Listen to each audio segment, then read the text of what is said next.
now, or you couldn't do before, but you couldn't compete with larger organisations, but now you can using AI, then why wouldn't you use it? Went to the workforce, then it's different to if you're a few years away, because it's moving so fast. It's like a raging river. I think we are in a time where there are opportunities and there are challenges, and we don't really quite know where that's going to end up. Let's uncover what is better with humans. In this episode, I'm joined by my close friend, Leslie Coelho, who I've known for almost 10 years. Leslie spent 40 years in software engineering and IT, and has lived through every major wave of technology. From writing safety critical aviation code for the Airbus A321 with no internet, no predefined code libraries and no AI, to helping Tesco.com during the dot-com boom, and experimenting with AI tools in his retirement today. That rare end-to-end perspective is what makes him a distinctive voice on AI. He's not speculating about the future. He's lived it, he's been watching this story unfold in real time for 4 decades, and he still can't stop exploring what comes next. Beyond the tech, he's an NLP master practitioner, natural biohacker, published sci-fi author and committed lifelong learner. Welcome, Leslie. Hi, Sean. So we've known each other, as I say, for 10 years now, and we talk about many things over the past 10 years. But particularly in the last 4 years, AI has been a big topic of something we've been talking about. And I realised so far in the series, I've been talking to a number of people about AI and really not explaining it. So I thought it'd be good to start off with just giving a sort of simplified definition of AI for those that are maybe listening and not entirely sure. They hear it around a lot, but not entirely sure what actually is it. Yeah, okay. So a lot of us will have come across AI in science fiction. If you've watched Star Trek, they always talk to the computer, it does various things. And that may be your kind of vision for what AI is. But actually, when most people talk about AI at the moment, they're talking about large language models. So AI is actually, there are different flavors of artificial intelligence. So there are large language models, which are the things that do ChatGPT and the things that people chat backwards and forwards to. There are also other models. Most of those, they're all statistical models, actually.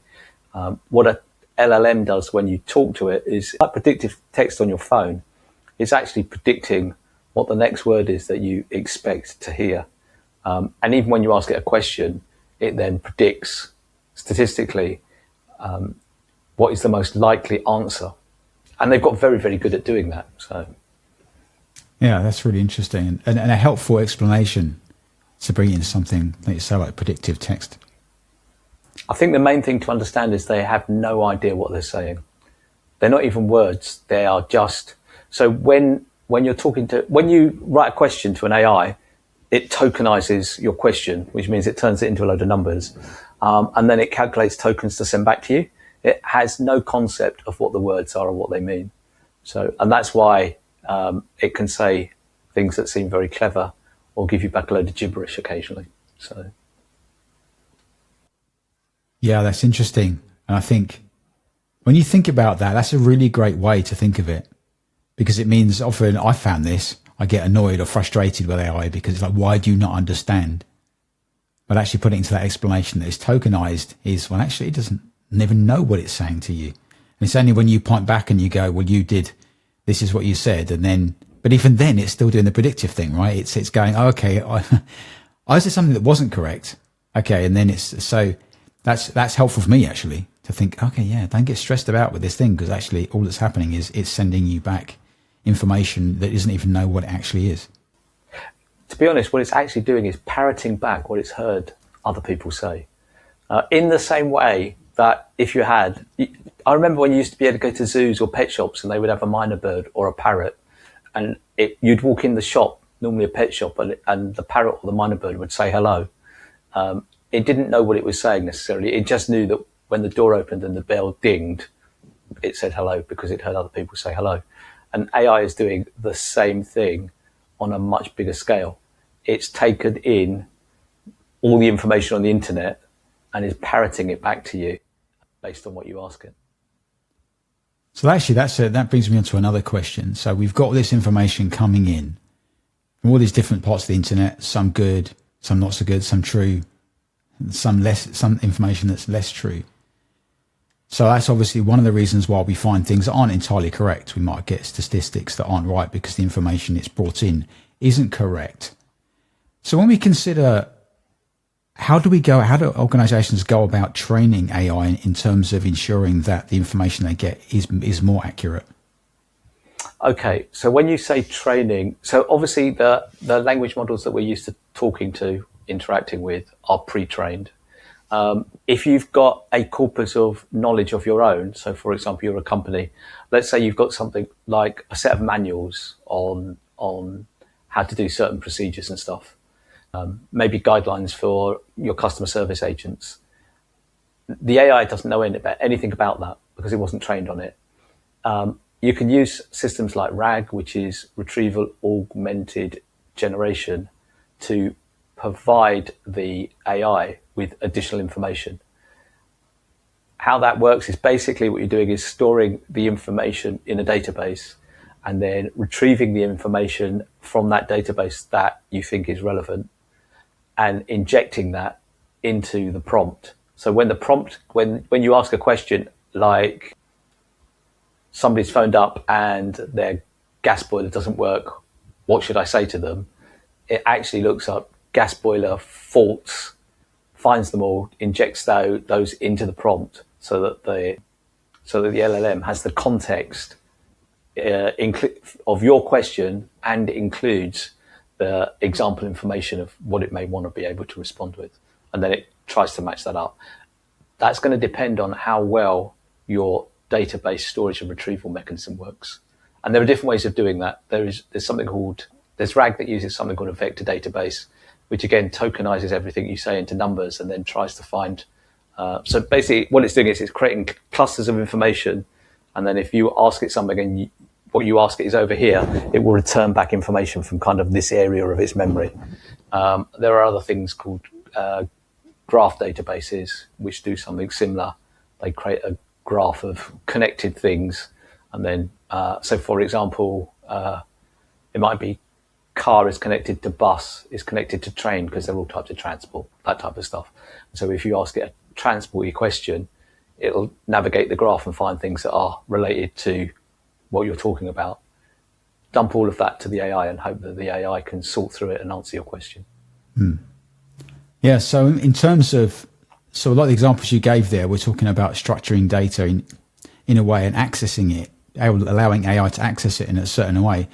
Well, it's interesting as you spoke this, we've got this information come from everywhere, but even if we are using AI internally to actually retrieve and analyze our own information, it's still important that information is correct.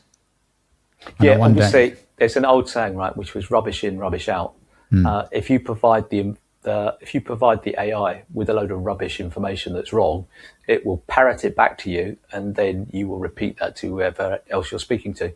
That's also the problem that you alluded to earlier with the internet, right? If you just scrape tons of information from the internet, how do you know which information you scraped is correct and which information is wrong?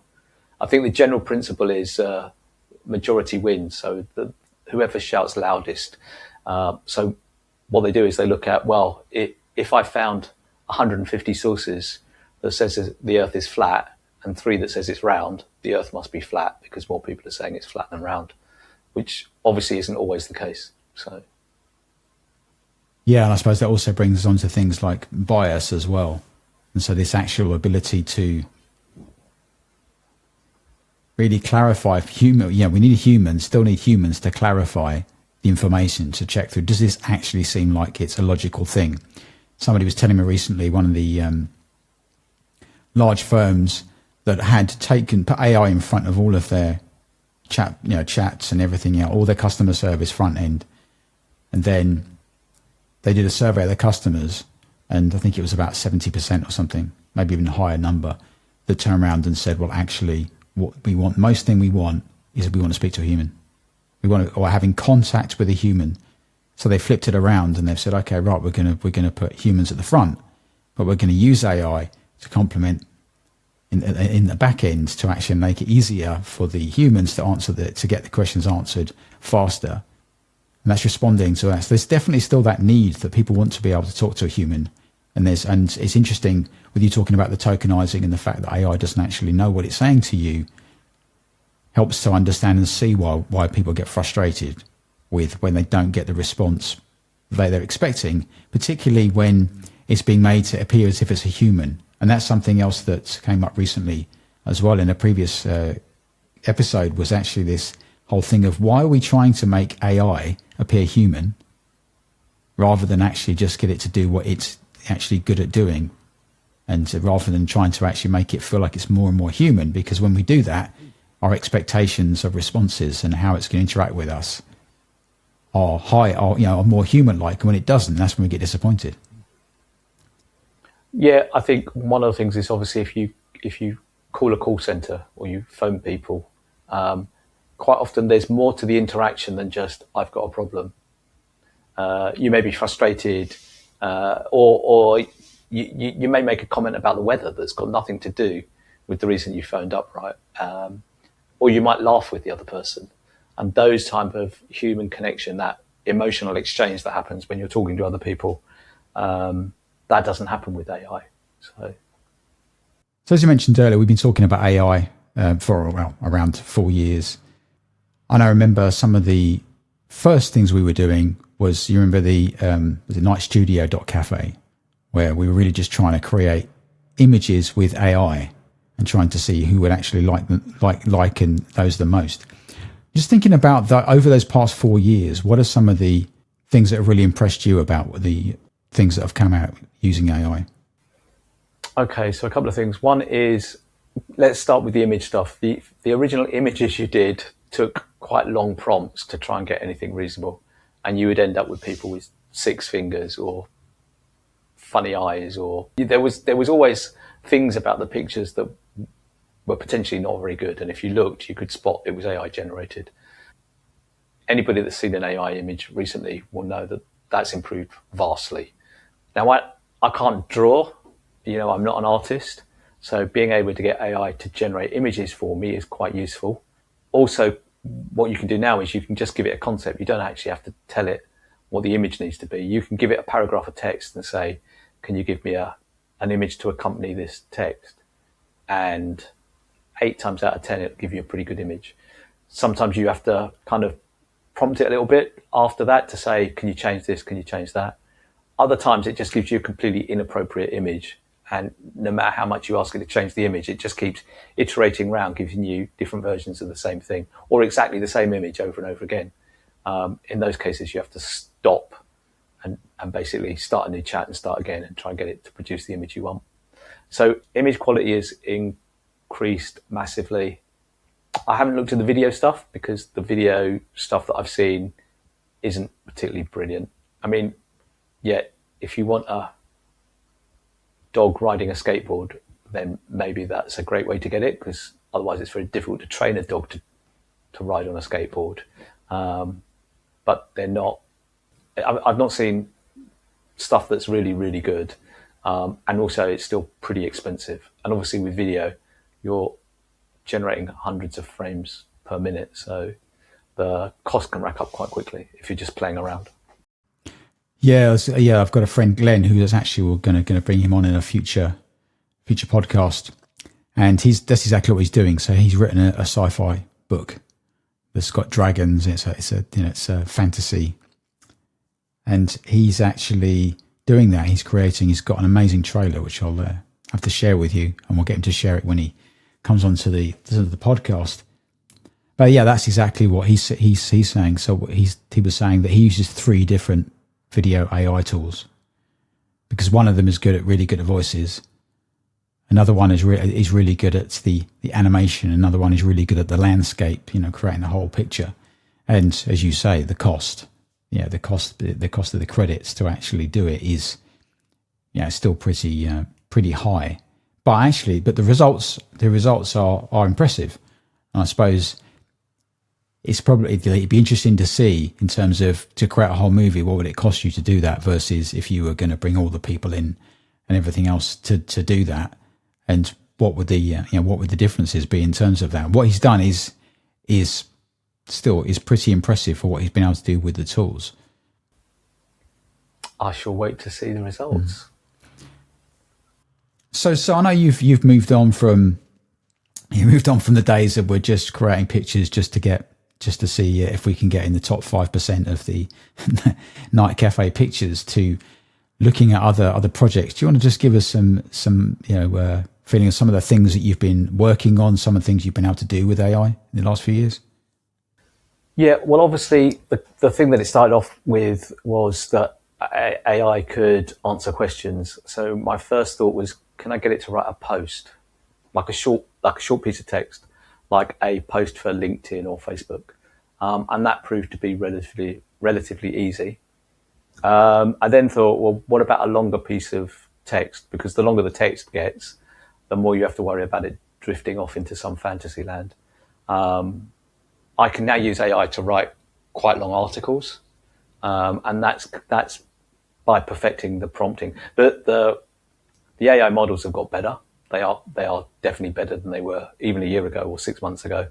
But a lot of it still comes down to good prompt engineering. By prompt engineering, what I actually mean is actually constructing the prompt. So when I construct a prompt, I think about the way I would give a team of people instructions. So rather than just say, write me a story about a boy on a horse who goes into town, I actually give it much more detailed instructions about the tone that I want the piece to be in, the writing style, where it's going to start, what the conclusion is. So it's got kind of more checkpoints and more gates to go through to make sure that I get the output that I want. So my prompts will tend to be quite large. So, but once you've got prompts that work, you can quite often reuse parts of those prompts again for other pieces of work.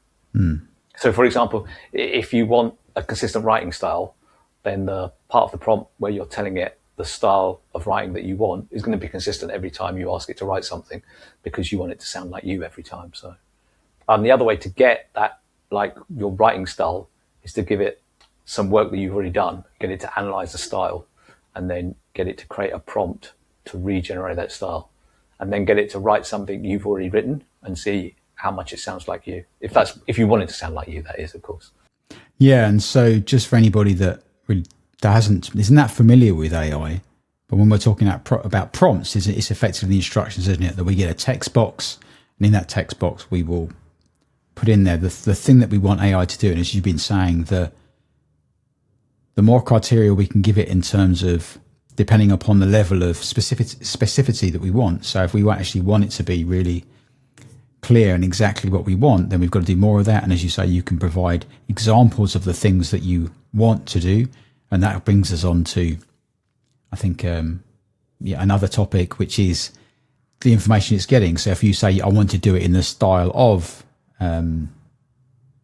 just Michelangelo, then you can get it and it will create something that is in that style. And of course, some people have concerns about that, because they're effectively saying, well, isn't that, how should the artist, should we be reusing people's art in the form in which they did it? What do you think about that? Yeah, that's a big. Well, to be honest, if you're creating work in the style of somebody else and then hoping to sell them at a premium because it looks like the work of some other famous artist, past or present, if you weren't doing it with AI, if you were just painting and creating Rembrandts, that would be called forgery. So if you use AI rather than a paintbrush and an easel to create your masterpiece that is in the style of Rembrandt or Picasso, is it not equally a forgery? So, yeah, that's an interesting view, because I think it's a fair point. There's definitely a difference between prompting AI in terms of you're trying to get AI to do something. Obviously, it's been influenced. It could well be pulling information in or examples from. If you say something, you could still almost get, if you ask it to a particular style, maybe not a person, but you're describing all the aspects of their style. So if you were doing, I'm not an art aficionado, but I would say if I was talking about Impressionism, then I might see some Picasso or something pop up in terms of, or something kind of similar to that style. But certainly there's a difference between that, as you say, of just creating something out of style. And also, I think you made a really good point there as well. Is what is your intention to do with that, with the output of the AI? Are you wanting to sell that as something that is actually original, or are you using it for your own, for your own purposes? And I think I know that's still an ongoing debate in terms of how do people get attributed for the information in which the AI has been used to create. So like all these stock image websites and these sort of things where information is like Getty Images, where information has been pulled from them and has been used to train AI, and use some of the examples that you said. Yeah, I think it's much more a problem for living artists, because obviously they're making an income stream from their work. For like, if you go out, if people suddenly start producing thousands and thousands of Rembrandts are valuable partly because of their rarity. So if there was hundreds of thousands of them, then the price would drop out the market. And also there's a difference. Obviously, if you're going to get a painting on a canvas, you can tell that it was painted with paint rather than a digital piece of work. It's modern digital artists, I think, that, well, a simple example, as I said, I can't draw, but if I wanted to produce, for example, a children's book, as you did, a few years ago, you'd have written the story and then you'd have had to pay an artist to do some illustrations to bring that story to life. You can now do that with AI. Now, that's not necessarily aping somebody else's work. You're not necessarily copying somebody else's style. It could be completely unique to you and your book, but you won't be paying that artist that would otherwise have been paid to illustrate your book. You don't need them anymore. So in some sense, AI is empowering. It empowers me to be more creative in terms of, say, writing than I would be otherwise. And it gives me an opportunity to express ideas in different ways. Now, for example, I would either be writing that or I would not be writing that. That piece of work wouldn't exist if I didn't write it or create it in some way, either with or without AI.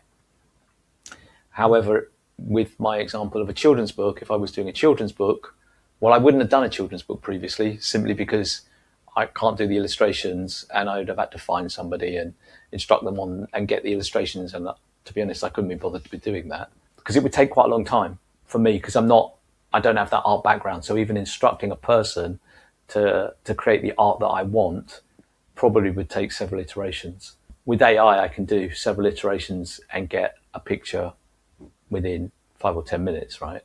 So if I wanted to create a children's book with illustrations, I don't necessarily need an artist, unless I wanted to collaborate with an artist because there was some kudos in using that artist.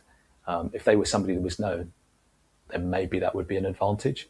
Yeah, I mean, there's definite challenges with people inside, like you said, for living artists. And actually, yeah, so with that, the children's book with the flapping whiskers go to the park, I did use a human illustrator, because that was back in 2021. But and also I'd use her again because I want to keep the same style as when I do more books. And that's one of the things that we talk about these things. And I think for those people that may be sitting there going, oh, great, yeah, I can go off, I can do these things. Well, you can, but we make them sound very easy. So, I mean, even though we're using AI, it does take some effort to get AI to recreate. I mean, it's getting better and better, but to recreate. So if we create a character, that we can actually get to recreate that character in different. So it takes a little bit of learning how to, like you were talking about, effectively prompt AI in a way to make sure that you're getting that so you could consistently do that. But I think there's also that thing of remembering that as much as we can use AI, I think there's an element of should we? I mean, I think this is important sometimes to ask that question. I mean, certainly for me, my preference will definitely be to go back and use Eleanor again for the book, because that was why I chose her in the first place, was a young person getting into working with art and wanting to do that as a career, and wanting to support her in growing in that as well. But as we see things evolve, then we're going to look at people using different things in a different way. The music for this podcast, that's human composed. That's composed by a human, and yet Broccoli also uses AI to augment some of his music as well. So he's using it as another extra tool, and it'd be interesting to see what digital artists do in terms of, what can they do to bring their creativity to bring out even more if they augment that with AI? Yeah, I mean, in that respect, if you think about it, lots of people can use a paintbrush. There's a difference between somebody that creates great art. I mean, there's always been hundreds of people, hundreds of artists, right? And a few of those artists are well known and got paid a lot of money. And a lot of the other artists had more than one job, right? Because they couldn't sustain themselves just through their artwork. I don't know if that will be what happens with AI, whether we will see new forms of art where it's the creativity. So the AI drawing machine is the paintbrush, but the true creativity comes from the person in terms of how do you create new forms of art. So we might see that. So yeah, I definitely think that's my personal hope, because I certainly have a concern over. It's almost the thing is, if we sort of draw the line, right, and we say, okay, at this point, there is, we're not inputting any more of our own creativity into what gets put out there and what the information that AI is picking up. And is there a danger that we stagnate? And of course, we can get onto what happens when AI can create its own things. There's still that challenge of I think there's still an importance in terms of us putting in good information, creativity, in bringing that into the world. But there's a kind of element of what's in it for some people. Some people are going to look at that and they're going to say, well, if I'm going to create this artwork and I'm going to share that with people, if that can be then just replicated or used to influence what other people can create, is there still the incentive for them to do that? So I think there's two things here. One is, if you're talking about art and craftsmanship, that's one thing. And I think what we may see going forward is provenance being a bigger thing. So obviously what you find with historic works of art is that it's not just about, particularly art that was lost and refound. It's about the provenance. Can you show that this traces back to the actual artist?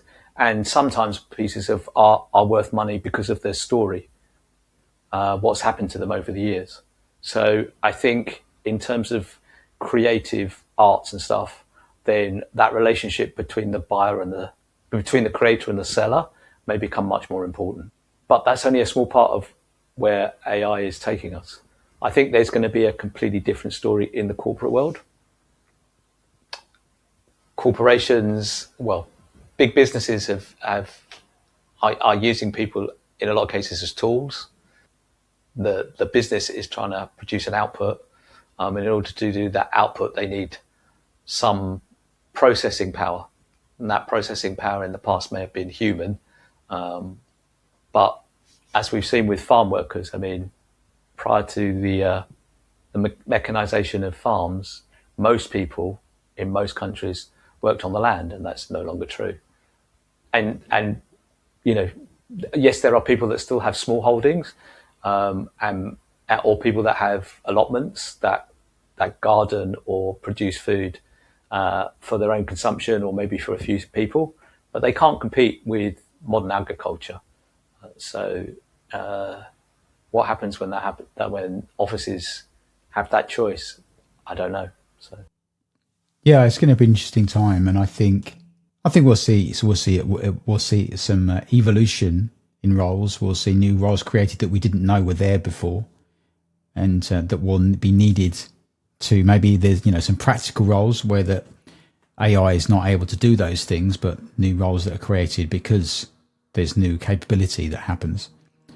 So I think, as you say, it is an unknown in terms of, and partly it's really down to organisations as well, isn't it? It's down to organisations in determining there is, again, come back to that question, should we or shouldn't we? I think this is a real, will be a testing time for organisations, obviously in some considerations, like you were talking about with creating a children's book.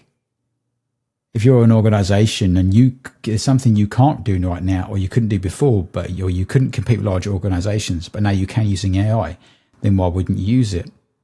And then for large organisations, if they're if there is, or any organisation that's struggling financially and sees AI as a way of being able to support them in that, then you can see why they would consider using it. But if that impact is going to be on the people that are working there, then certainly for me, I wonder, well, what level of responsibility do we put on organisations to look after the people that they're, and that doesn't to say you have a job and therefore you're guaranteed to have that job in that place. I mean, that there used to be such a thing as job for life, but that hasn't existed for decades really. And yet, if we're employing somebody, that often employment means people are actually doing something that they require to live. They require to live, and they require to be able to do things. And what has been interesting from another perspective is, well, if there are less opportunity for people to, or if we see there's less opportunity for people in terms of work, then where else do they look? Do they start building their own businesses? We're certainly seeing more young people looking and considering becoming an entrepreneur and looking at how they can build a business. One of my daughters is talking about the same thing. And so that's going to be an interesting space as well, because how they're going to do these things, because there is obviously still a challenge in that space of saying, well, there are some types of businesses that just is not going to be any point you starting. And yet there might be other businesses that we haven't even thought of, and there probably will be, that people will be able to create, whether that's inspired by or using AI to do that. And so I think, as much as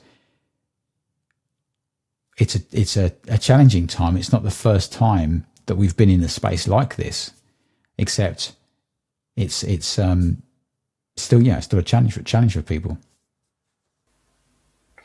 I think ultimately it'll come down to consumer choice, not businesses. So, for example, if you're buying something and you want to buy it directly from people that you know, then that's different, right?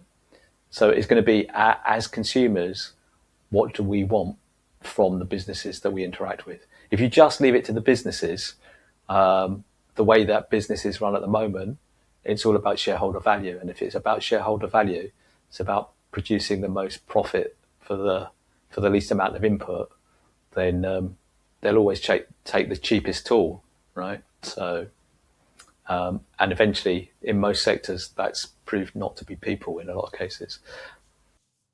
So, how would you say that AI has changed your life? What has it changed your life in terms of anything that you do in your sort of personal life? So if I want to know something, then I will quite often use AI rather than a search engine, because I can find information out easier. So rather than getting a set of search engine results and having to read a load of information, I can ask AI a question, get it giving me a little piece of information, and then I can explore particular areas of that. So when it gives me an answer, I can then ask it further questions to delve deeper into particular parts of that topic.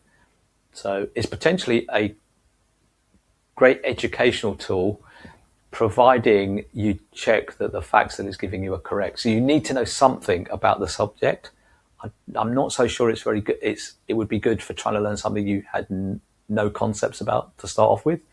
But at this point in time, if you kind of have some idea on a topic, then you can use it to dig a bit deeper, and then potentially follow that up. The other thing is, it will give you, if you ask it, most of the AIs will give you references, so you can then go off and do the deeper level investigation yourself. Or, for example, let me give you an example. Let's say you were interested in history and you wanted to know more about the Battle of Hastings. Assuming that you knew that the Battle of Hastings took place in 1066, then you'd know when it gave you the answer back, if it's talking about events in 1066 and William the Conqueror, then it's probably giving you reasonable information. You could then ask it specific things about things that you are interested in about that time. So, for example, how did it affect agriculture in the following year or something like that? And then potentially that could point you to books you might be interested in reading, if you wanted to find out more about that, assuming those books exist. But yeah. Okay, so just as we wrap up, what would you, with your experience, obviously now you've, in the sort of past year, you've stepped out of that experience with that 40 years experience and looking at like some of the things we discussed about the potential future of AI. So somebody wanting to enter into the world of IT, enter into exploring AI in a kind of a deeper way, and looking, what would you advise them to do? It depends whether you want to do it as a hobby or a profession. The first thing, obviously, is to experiment. Find a little project to do. If you're doing it in your own time, find a little project to do. Work out what your objectives are from that project, so before you start. Don't start the project without a clear direction that you're trying to get it to go in, and then try to use the AI to achieve what you're trying to achieve. I hope that makes some sense. Yeah, that makes sense. I suppose that's it. I suppose it also does apply in terms of if you're looking to do it as a career as well. I think certainly in my career in IT as well, most of my successes have been from the experiments that I've done after work, done at home, building home networks back when there was a point to doing that. And but certainly the experimenting is probably the thing that I've found I've learned the most in making those mistakes and being able to learn from those things. If you were going to look into it in more terms of a career, what advice might you give to somebody there? So the difficulty in terms of looking at it as a career depends on where you are in your journey. If you're about to enter the workforce, then it's different to if you're a few years away, because it's moving so fast. It's like a raging river. It's changing direction and moving so fast all the time that if you're thinking a couple of years out, then it's difficult to know where things are going to be. What I would say is look for the gaps. So there are things that AI does very well. There are things that people think it does well, but it doesn't really. And the opportunities will be in the gaps. The problem you'll have is knowing whether those gaps are going to be filled in. As the AI gets better, as the technology gets better, some of those gaps will disappear. But it's the opportunities are always in the gaps. Oh, thank you. I think that's a great way to end this episode, to search for those gaps. And I think, I think the raging river was an interesting analogy, because I think we are in a time where there are opportunities and there are challenges, and we don't really quite know where that's going to end up. But it's a bit like that analogy, isn't it? Like, you need to get in the boat. If you're in the boat, you've got a chance of traveling along the river. So hopefully that's helped people to understand a bit more about AI, a bit about some of the challenges and how it might go forward. But yeah, thank you for your time, Leslie. It's been a pleasure to have you on the show. Thank you.